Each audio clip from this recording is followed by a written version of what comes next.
Welcome to the Manic podcast, where we respect fashion's past, analyze fashion's present, and get excited about fashion's future. I'm Liberty Gateman, founder and creative principal of fashion media company Manic. Several times per week, I'll bring you episodes about exciting things happening in fashion, discussion about current issues facing the industry, and the places and people that have made the fashion industry great.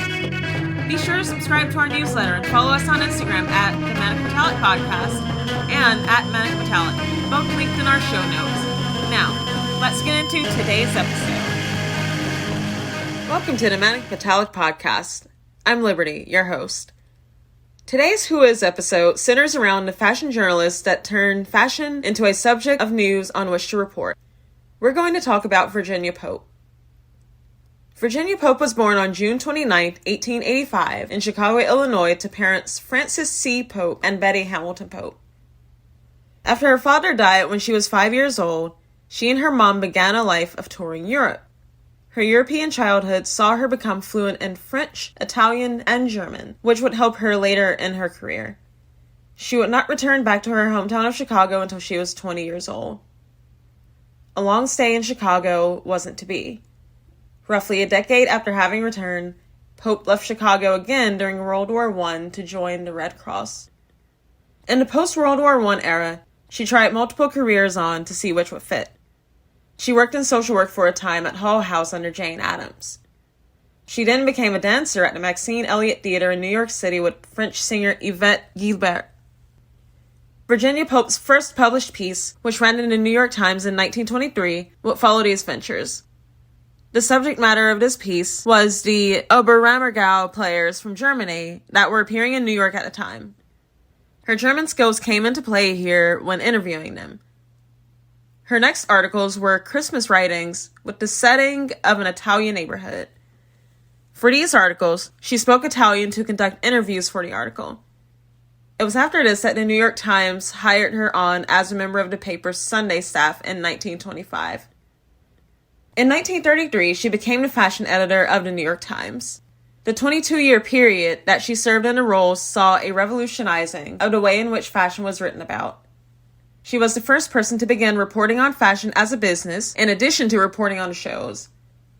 She began Fashions of the Times, a fashion show that gave American designers a platform by which to publicize their work in 1942. It would run for the next 9 years. She was the first to wire photos of the opening of the Paris shows back to New York to be placed in the paper the next day. She was essentially one of the first people to take fashion seriously, and for that, we should all be grateful. I want to take a quick moment to tell you about Manic Metallic's recent product. Do you like fashion?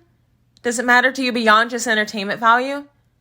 Well, Manic Metallic is a fashion media company that creates audio, written, and video content that supports our ethos that fashion is an art, discipline, and societal force for change. We recently published a fashion ebook titled Alternative Fashion Capitals, a survey of 20 cities of emerging thought leadership. In it, we detail 20 cities beyond just New York, Milan, London, and Paris that have thriving fashion scenes, and we dive deep into what they have to offer, including shopping districts, specific places to shop, brands, events, fashion organizations, fashion publications, and universities and colleges. These 20 cities have a lot to offer the world with regards to the fashion industry, and Manic Metallic is determined to share their stories. We'd love for you to consider purchasing this fashion ebook and for you to join our growing community via our website, social media, newsletter, and podcast. For more information on the ebook and where it can be purchased, please visit manicmetallic.com/products. We look forward to hearing from you. Now, back to the podcast. During her long career as a fashion journalist, she served in various positions outside of her employment. She was a founding member of Fashion Group, which became Fashion Group International. She served as president of the New York newspaper Women's Club for a time. She was honored with the Neiman Marcus Award in 1948 for outstanding contribution to the fashion field. After her retirement from the New York Times, she joined Parade magazine as its fashion editor. Virginia Pope passed away on January 16, 1978, at age 92. A few things stuck out to me as I was researching Virginia for this article. It was excessively difficult to find information on her and her life story. This was something This was someone that planted the seed for today's fashion industry, especially in the area of fashion journalism, to grow to the point to which it's gotten. I highly suggest reading the story that Bill Cunningham wrote on her, which I have linked in the show notes, for a good take on her life. It was one of the only ones that I could find. I think that what she did for fashion journalism was crucial. Fashion has always had an uphill climb in terms of having a profession taken seriously by others.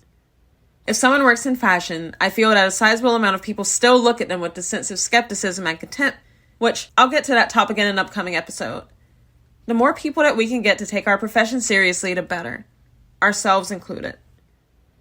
Also, what is it about these Midwesterners that are able to go in and hop right into the fashion industry and start fixing things? Virginia was from Chicago. Eleanor Lambert was from Crawfordsville, Indiana. On the other hand, you've got people like Andre Leon Talley and myself who are from the southern U.S. We're a different sort, I guess. It goes to show that the United States can birth talent from anywhere, not just the traditional fashion center of New York. That's going to be it for this episode. Tune in for our next one, where we discuss a recent article. Until then, see you next time. Thanks for listening. If you got value out of today's episode, it'd mean a lot to me if you would rate, review, and subscribe to the Manic podcast. Be sure to tell all of your fashion-inclined friends and coworkers about the podcast as well. This would really help us to spread our message about fashion being an art, discipline, and force for societal change. And don't forget to stay in touch with us by subscribing to the Manic newsletter and following us on Instagram. Feel free to reach out to us through either of those means. I'd love to hear from you. I'll link these all in the show notes. You're the best. See you next episode.